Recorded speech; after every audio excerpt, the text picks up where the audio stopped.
Long time no see, guys. Sorry, it's been a while since I've made a tutorial video, but I have been busy with college, and I'm in my final week, so it won't be too much longer, and I'll be able to make videos regularly again. These are a few people who couldn't go with us, so they wanted to do a shout out, and I thought it would be fair, since this PQ you can only have up to 4 people, and they said they would help, but they were not strong enough, because since I'm 194, they're going to make the monsters around my level, and they would have probably died anyway. So, alright, so this is the list, and if you click listen to Juliet's story, it's going to bring up everything you need to know, and she gives you actually a story before you get to the list of stuff you need to know about the PQ, the Romeo and Juliet PQ. Now, it's 4 players. You have to be level 70 or higher. It takes about 20 minutes. That's the pendant you can get. And if you get both pendants, you can combine them and make a stronger one. Now what I mean by that is if you go into the next room over, there's Romeo, and he has the exact same party quest. Each one is combined, so you can only do each a total of 10 times, together, accumulated. So, but he has the other side of the pendant. You do his party quest 20 times, and each time you complete it, you get a marble. And then once you get 20 marbles, you get his necklace, and then if you do Juliet's, you get 20 marbles off her they're like different marbles for each PQ. And then you get each one, and then that's where you go to make the necklace, and then he also gives you the option to combine the necklaces. So we're gonna get started here. You just click her and start the quest. So now this first room is fairly simple. Everywhere you walk, you'll notice that there's like shiny, sparkly stuff on the ground. Those are spots to click. Now you go up, stand right next to them, and you click them. And we cleared it like right away. So, but for example's sake, sometimes you'll find mesos like that. But you're gonna go through this whole room and click every spot you could find, and that's like each one. It's like a hidden button you gotta find to open the door. The next map is just kill all the monsters. So kill all the monsters. You go to the next one. Okay, and then the third stage, there's these guys, and you have to kill them, and then they will drop these cartons. And you pick up the cartons. You have to have a slot in your ETC. You can only pick up one at a time. And when you pick one up, you want to make sure you're doing this as fast as you can. You need to click these like cylinders to fill them. And if you don't fill them completely, then they'll start to, as you can see, it's leaking, lose its liquid. So you gotta kill the monsters as fast as you can, and excuse me, click the cylinders to fill them. Once it's full, it actually like seals up, and then it doesn't like drain, which doesn't make any sense, but whatever. There's 3 cylinders in this room, so once all 3 cylinders are full, you can move on. And as you can see, we got one down, and I'll fast forward it so you don't have to wait through all this. And but if you guys work as a team and like try and save them, so and then click 3 different people, because you can only hold one, but you can have 3 people put them in constantly. So alright, so in this stage, this is the 4th stage, you're gonna see all these guys to kill, and they will drop a key card. Now you need a key card to open the door, and you go in the door, and there's gonna be all these boxes, and it's like a jump quest.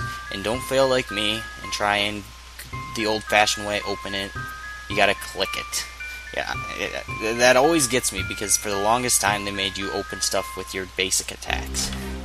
Alright, so then you need to find another key, and you need to go over to the other side and do the same thing.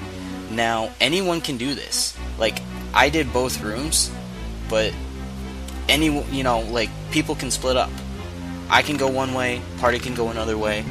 It's all up to the party. A lot of people grind in this stage on the monsters in the other room, so, really, it's up to those who want to complete the quest to do this.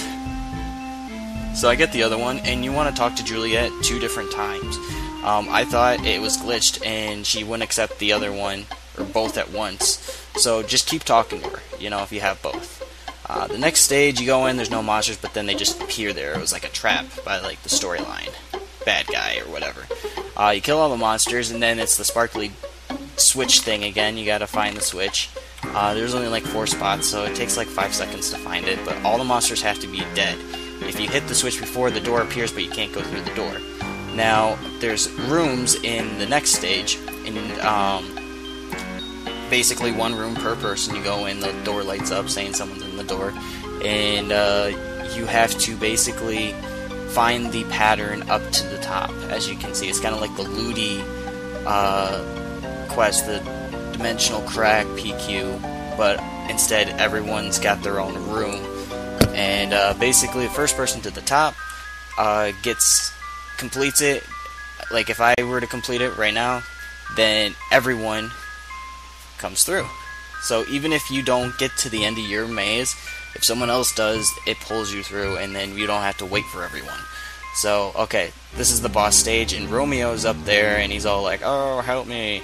And someone has to go up and protect him, because there's going to be monsters up there that are going to be attacking him. And if he dies, you fail. So, you don't get your marble. And if you were to do Romeo's PQ, the only difference is Juliet would be in his place. And you have to save Juliet. It's the same thing, just characters are replaced. And so Frankenstein is the boss of this PQ, and the monsters that are spawned around him have that, immunity to damage and magic damage. So that's why I wasn't like doing any damage for a sec. But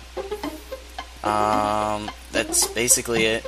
There's not much to this. So when you're done, click Juliet or Romeo, depending on which PQ you chose, and you can continue. She says, "Oh, the bad guy escaped," and then you find him, and he's like, "Oh, I'm dead," for some reason. I guess someone murdered him.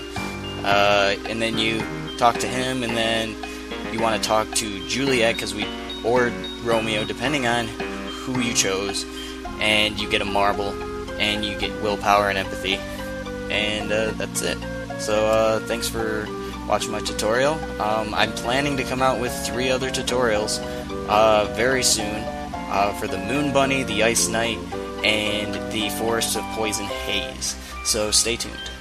I would also like to say thank you to Nathan, aka Pangaroo, and Ed, aka Ederator 2004, because they were a great help in making these videos. So thanks, guys. If you guys need more help with tutorials and stuff, make sure to check out hiddenstreet.net. They are a database for MapleStory, and they have all sorts of stuff. And if you play in GMS, you'd hit Maple Global, and they got all sorts of tabs on the side that you click, and it just gives you so much information. Just about everything you need to know is on this site, so make sure to check them out if you're lost. And to make things easier for you guys, I'll include a link in the bottom right corner of this video, along with links to my Facebook and Twitter if you want to add me there. And there's also a subscribe button, so please subscribe, like, comment. If you have any questions, I'll get back to you as soon as possible.